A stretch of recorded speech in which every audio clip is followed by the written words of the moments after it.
এবং শয়তানের অনুসারীরা তাদের সবচেয়ে বড় সফলতা হলো যে তারা আমাদের মুসলিম কোটি কোটি মানুষকে, যুবক যুবতী, নারী পুরুষকে একদম ব্রেন ওয়াশ করে এইভাবে বসাইয়া দিছে ব্রেনের ভিতরে যে তোমার জিন্দিগি শুধুই মোবাইল। তোমারে খোদা বানাইছে মোবাইল টিপতা, আর মোবাইল রে বানাইছে তোমার লাগে। তোমাকে বানানো হয়েছে মোবাইলের জন্য, মোবাইল বানানো হয়েছে তোমার জন্য। যার ফলে মুসলমানের ছেলে পেলের সারাক্ষণ ফিকির, উঠতে বসতে, চলতে ফিরতে, হাঁটতে, খাইতে, ঘুমাইতে, পেশাব পায়খানা, রাত গভীর 24 ঘন্টার ফিকির মোবাইল। এই ছবি, নাচ, গান, অস্থির দৃশ্য, উলঙ্গ ছবি, জিনা ব্যভিচারের দৃশ্য, আপন মা বাবা পাশের রুমে, এই রুমে সারা রাত উলঙ্গ ছবি দেখে, জিনা ব্যভিচারের দৃশ্য দেখে। মাকে মোটেও মার কাছে 2টা মিনিট বসে না, বাবার কাছে। সমবয়সী শয়তান, দুষ্ট এই বন্ধুদের সাথেই জিন্দেগি কাটে। এই জীবনটাই এমন এক খামখেয়ালি, লাওয়ারিশ, পিতৃমাতৃ পরিচয়হীন এক জিন্দেগি, যার সাথে কোনো তার বাবা দাদা বংশ, সমাজ, পাড়া, মহল্লা কিচ্ছুর লোকে কোনো মিল নেই। আমি তো সবসময় এটা, এই যে সমস্ত ছেলেদের চুল সামনে পিছনে ডানে বামে বড়, তোমরা মূলত সহজ হিসাব, তোমরা মা হারা, বাবা হারা, বংশ হারা, ইজ্জত হারা, সমাজ হারা।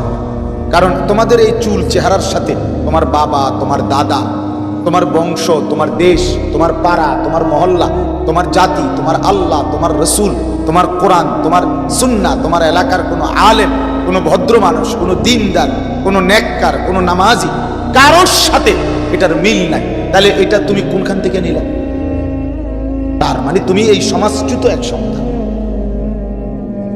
তুমি এক সমাজচ্যুত সন্তান, তুমি মা বাবার বন্ধন ছিন্ন এক সন্তান। এটাই বাস যে তুমি তোমার মা রাগ, তোর মা দিয়ে আমি কি, আমার দরকার হইল, আমার পছন্দ হইল মোবাইলের ওই কোনো বেঈমানের মডেল, কোনো কাফেরের মডেল। এইভাবে জিন্দেগি পার হয়ে যাবে, ঠিক আছে, কিন্তু কবর আখিরাত পার হবে না, পার হবে না দোস্ত। জীবনটা মোবাইলের জন্য না, জীবনটা আল্লাহ তাআলার গোলামির জন্য।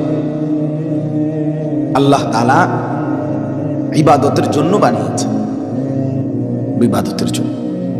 আপনারা এই বাপ চাচারা ভাইবেন আপনাদের সন্তানের দিকে, যার এক বিন্দু কোনো অনুভূতি নেই, কি করে না করে, কেন করে, কোথায় করে, কোনো টাইম নাই, টেবিল নাই, হাঁটা চলার কোনো সিস্টেম নাই ইসলামের সাথে, আল্লাহর কোরআনের সাথে, রসুলের তরিকার সাথে। হ্যাঁ, এটা হাইওয়ান জানোয়ার ছাড়া আর কিচ্ছু। আমি তো প্রতিদিন বলি, যে সমস্ত ছেলেরা তোমরা পেশাব করে পানি নাও না, টয়লেট পেপার ব্যবহার করো না, পানি ব্যবহার করো না, তোমরা মাঝে মাঝে কুত্তার দিকে চাই, কুত্তার লগে তোমারে একটু মিলাইয়া নিও, যে তোমার সাথে দেখবা দারুণ মিলতা।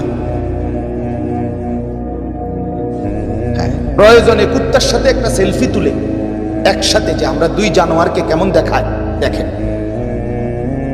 অসংখ্য মানুষ কমেন্টস করে জানাবে আপনাদের দুই জানোয়ারকে দারুণ দেখাচ্ছে, মানাইছে না। একজন ঠ্যাঙ্গালগিরিয়া মতে, আরেকজন পানি ছাড়া মতে, দারুণ সেরকম দেখেছে, দারুণ হয়েছে। অপবিত্র সন্তান যার শরীর নাফাক, পেশাব করে পানি নেয় না, এটা মানুষের কোনো কাতারেই পড়ে না, মানুষের কোনো সমাজেই পড়ে না, এটা কোনো কাতারেই না। ভদ্রতার কিচ্ছু নাই, এটা অপদার্থ, অপবিত্র, অপবিত্র। এজন্য এটা বুঝা দরকার।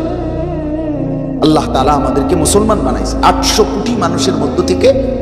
আল্লাহ পছন্দ করে, আমাদের কোনো যোগ্যতা ছাড়া, আমাদের কোনো তদবির ছাড়া আল্লাহ দয়া করে আমাকে মুসলমান মা বাবার ঘরে জন্ম দিয়েছেন, এই তাফালিং আর এই ফালতু কাজ করার জন্য নয়।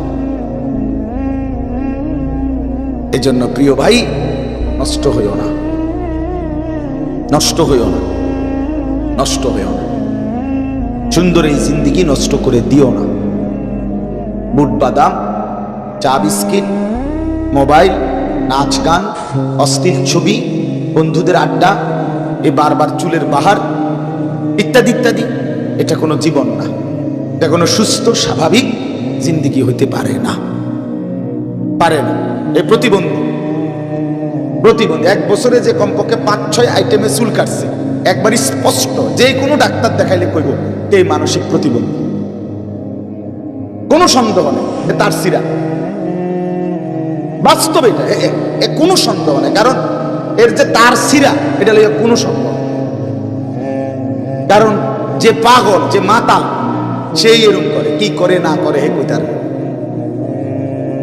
আমি আমার মাথার চুল থেকে পায়ের নখ পর্যন্ত যা করি আমি তা জানি, প্রতিটার সাথে আমার কোরআন সুন্নাহর সাথে মিল রেখেই আমল করতে চেষ্টা করি। আমার হিসাব আছে, সনদ আছে। মুসলমান, মুমিন, নেককার, নামাজি, দিনদার প্রত্যেকের চলাফেরার একটা হিসাব আছে। হিসাব ছাড়া, নিয়ন্ত্রণহীন, লাগাম ছাড়া যার জিন্দেগি, তার জীবন মানুষের জীবন নয়, বরং হাইওয়ান, জানোয়ারের জীবন। এটা বোঝা উচিত। চলেন, বলতেছিলাম যে আল্লাহ তাআলা নারীকে সৃষ্টি করেছেন।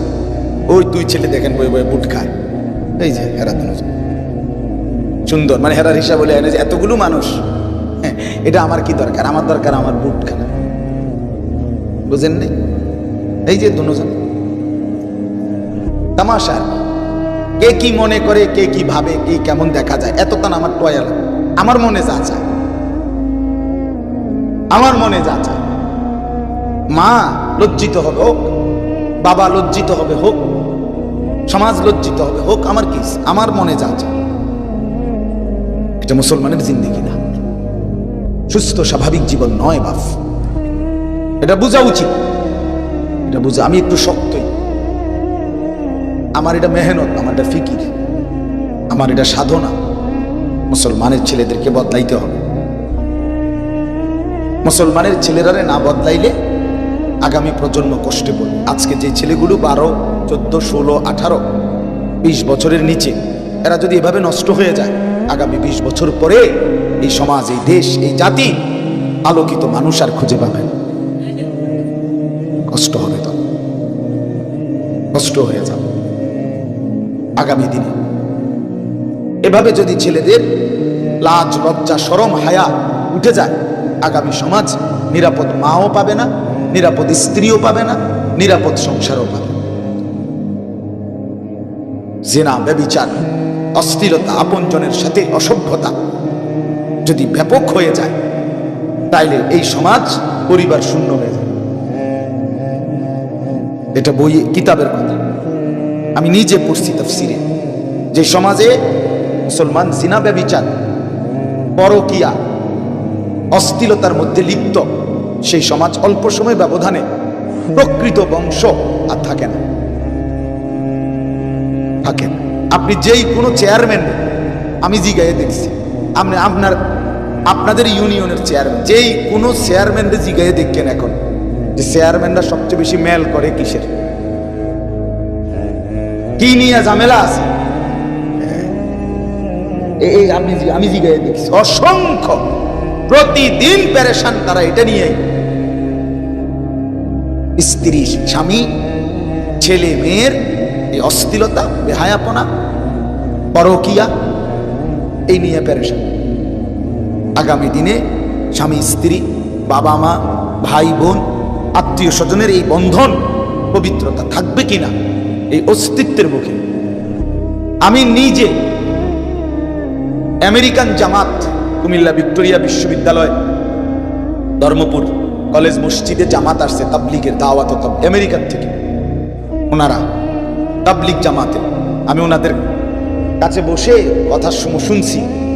ওই ভাই বলতেছে, আমেরিকান মুসলমান, এখন বলতেছে আমরা এমন সমাজে থাকি, যেই সমাজে একই ফ্ল্যাটে, একই ঘরে, এক রুমে মেয়েটা অন্য একটা ছেলে নিয়ে ঢুকছে, ছেলেটা আরেকটা মেয়ে নিয়ে ঢুকছে, মহিলাটা, ছেলে বাচ্চাদের মা, উনি আরেকটা পুরুষ নিয়ে ঢুকছে, আর এই রুমে পুরুষটা আরেকটা মহিলা নিয়ে ঢুকছে।